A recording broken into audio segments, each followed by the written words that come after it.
When people think of the UK, London is usually the first place that comes to mind. But during our family road trip, Newcastle and Leeds had shown us that there is so much more to this country than its capital. And our journey continued.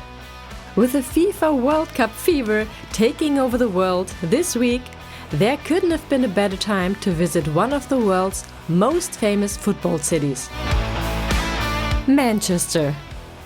And before coming here, we mostly associated the city with one thing: football. But when you look online, people seem to have completely different opinions about it.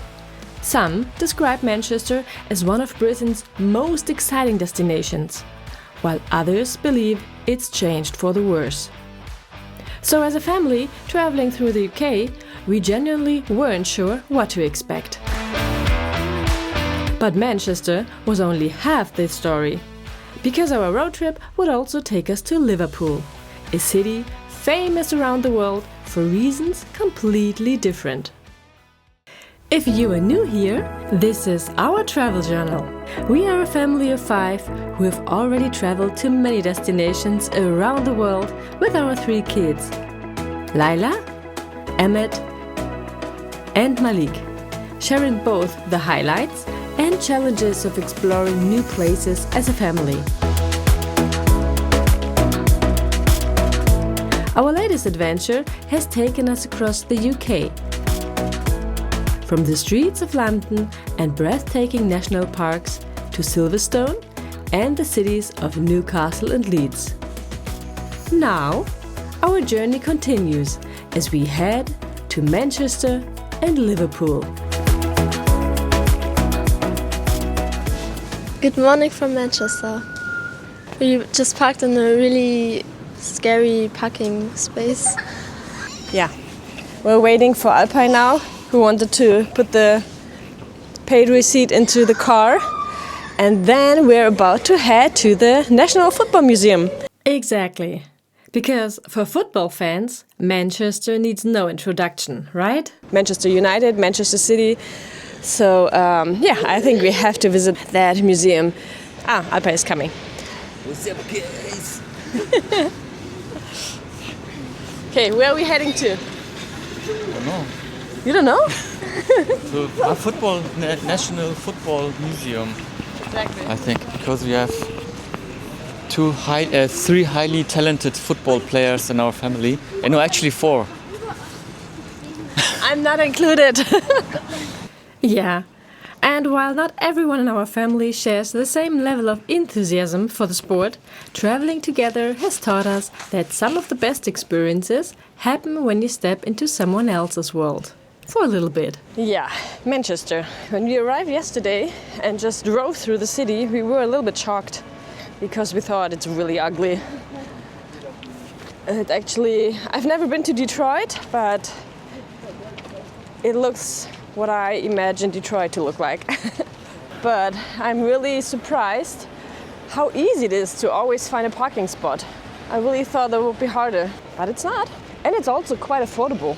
So while there are quite a lot of museums free of charge, like the National Art Gallery or something like that, as well as an industry museum or science museum, the National Football Museum, you have to pay admission.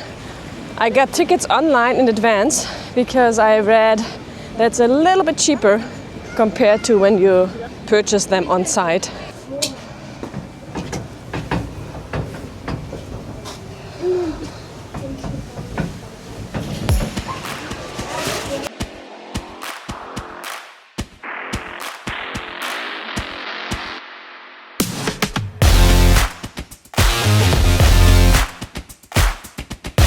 While the entrance looked promising, we can tell you the first floor was a bit boring for us. It looked quite chaotic, like somebody's private collection rather than a professional museum. However, the higher you go, the more interactive the site gets.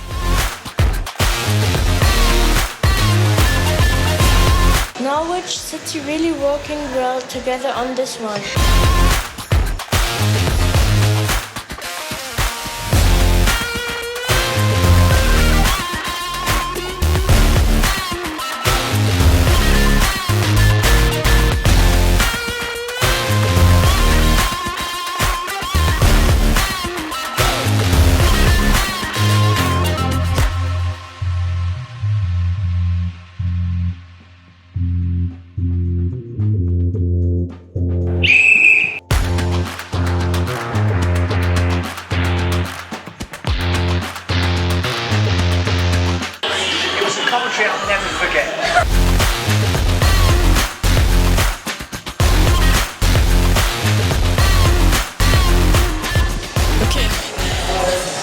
so we are leaving the second floor. Malik, what do you think about the museum now? Naja. Ich habe mir das vorgestellt. Okay. What do you think about the museum now after level 2? I think it's okay, but level 1 is a bit boring. But here it's okay because you can do a lot of things by yourself and also play football without paying. Yeah. But there are some things that you actually have to pay additionally, which I think sucks, to be honest.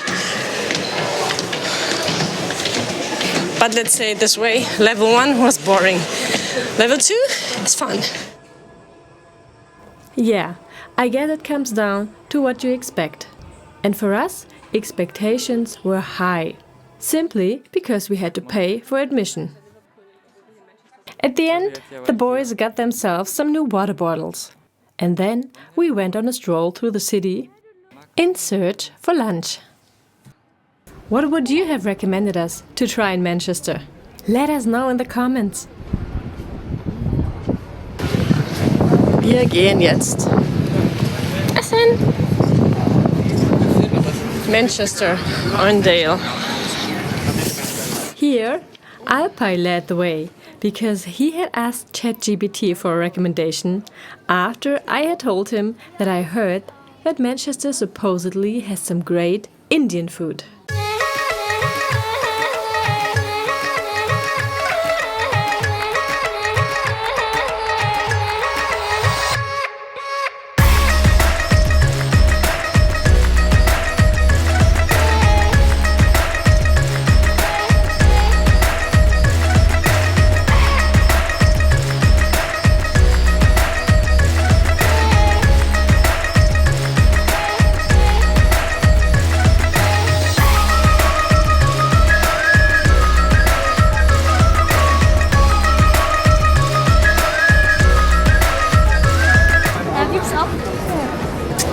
Aber wenn es das hier gibt, gestern haben wir das auch schon gesehen, gibt es das bestimmt auch in London und so.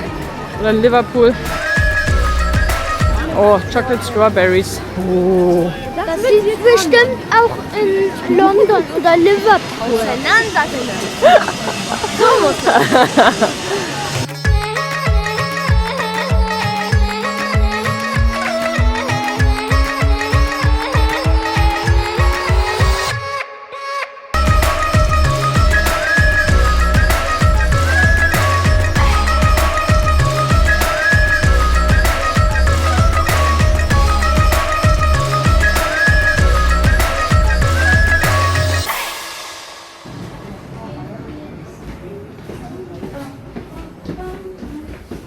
Ja. Geht das? Ja. Okay.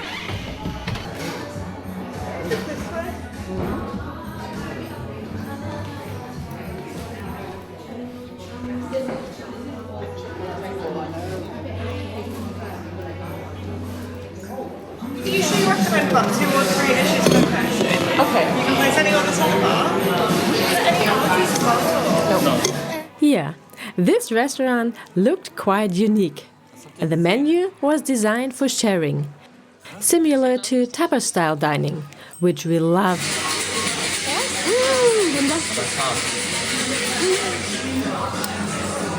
Das ist lecker mit dem Brot. Nee, das ist nicht scharf. Bisschen. We really liked the variety of dishes here. Would you try a vegetarian Indian street food restaurant? And which of the dishes looked the tastiest to you? Let us know in the comments. Our visit to Manchester may have been brief, but only later did we learn about its pivotal role in the Industrial Revolution and how it came to be known as a true hive of industry. Suddenly, Manchester's iconic worker bee, a symbol of resilience, hard work and community, told a story that had been there all along. But if Manchester is often associated with hard work and football, Liverpool is famous for something completely different. Music, maritime history, and an atmosphere that immediately made us feel welcome.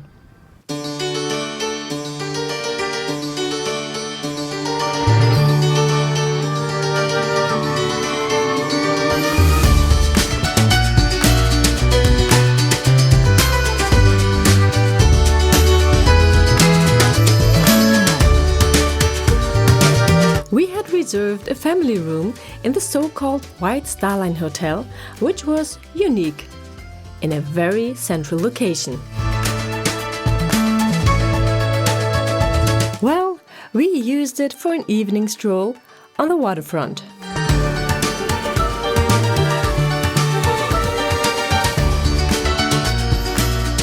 Obviously, it also gets used as a place for running and working out. We just wanted to visit the Beatles. Because Liverpool is internationally known for music and is recognized by Guinness World Records as the world capital city of pop.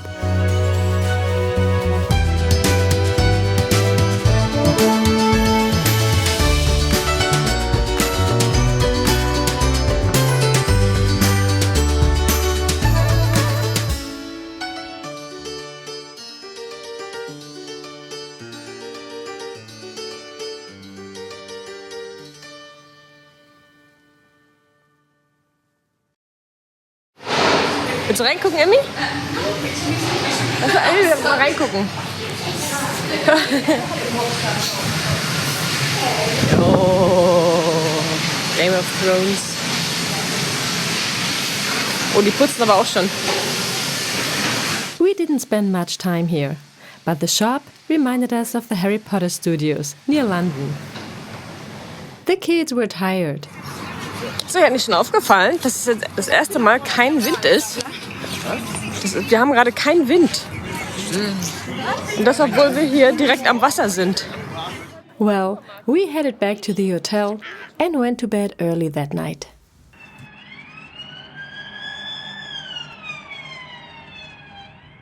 Next morning, we had a yummy breakfast before we then headed to what sounds quite boring, but was not at all, the World Museum. So this is Liverpool. Lila, you said earlier that you like Liverpool more than Manchester and Newcastle. Why? Because it looks not that old and a bit more modern, but there are also like a lot of people to watch. So you like people watching? I do too. Vergleich.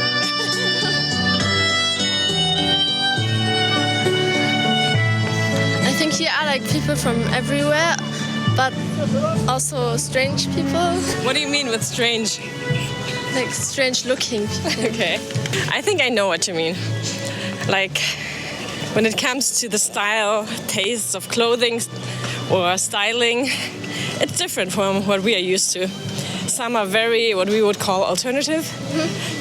Some are extremely artificial in the way of like, you know, you can see those Botox lips everywhere and way too much makeup. The natural beauty is missing a little bit, I think. But I think some people here also have a good style compared to Germany. I think Germany is just because there are many old people and not many that look stylish to me. All very subjective, I guess. Mama, da gibt's ein Haus auf Candy. House of Candy, where? Da, hä? Was ist für ein House of Candy? Da ist die Straße. So, das musst du früher sagen. Hab ich doch. Ja, Malik? Warum interessierst du dich so dolle dafür? Wofür? I think the boys are trying to convince me to get them some candy. Right? St. John's Garden. Naja. Here we are at the World Museum, one of Liverpool's most popular free attractions, offering a mix of natural history, archaeology, science, and space exploration. It's part of the National Museum's Liverpool. And we started our exploration by visiting the planetarium first.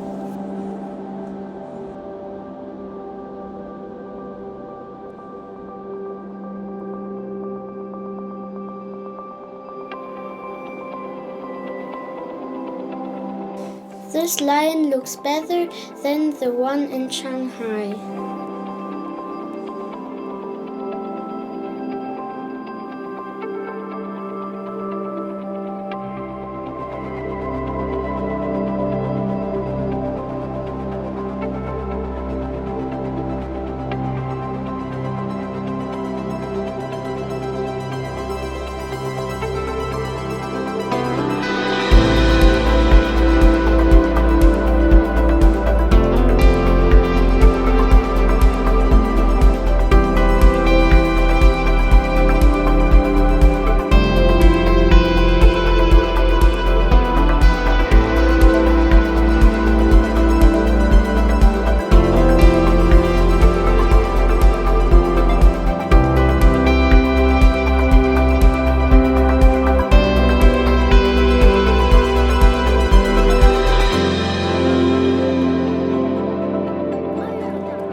Fazit über das Museum?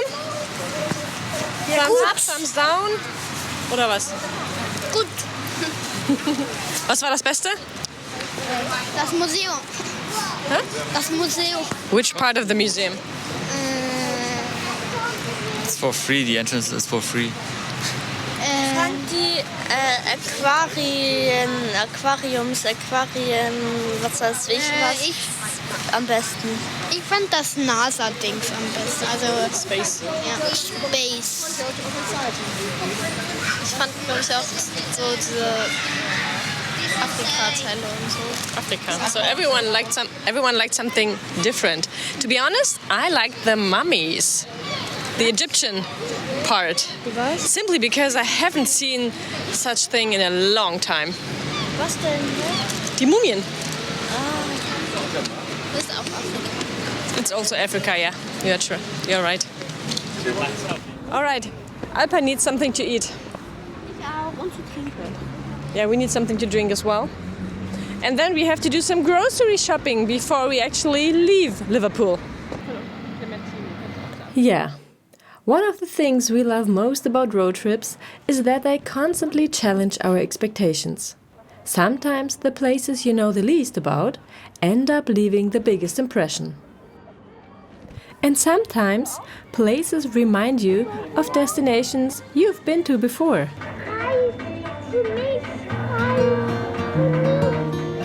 And after exploring some of Britain's most iconic cities, our UK road trip was slowly coming to an end. But before heading home, there were still a few places left that we wanted to see, including one city that our children already knew surprisingly well from their English lessons at school, and one of the world's most famous landmarks. When we started this road trip, we thought London would be the highlight of our time in the UK. And don't get us wrong, London is an incredible city. But what surprised us most was everything beyond it. From national parks to racetracks, from food to cities. Like Newcastle, Leeds, Manchester and Liverpool. Every place has its own character, its own atmosphere, and its own stories to tell. And that's probably our biggest takeaway from this part of the journey.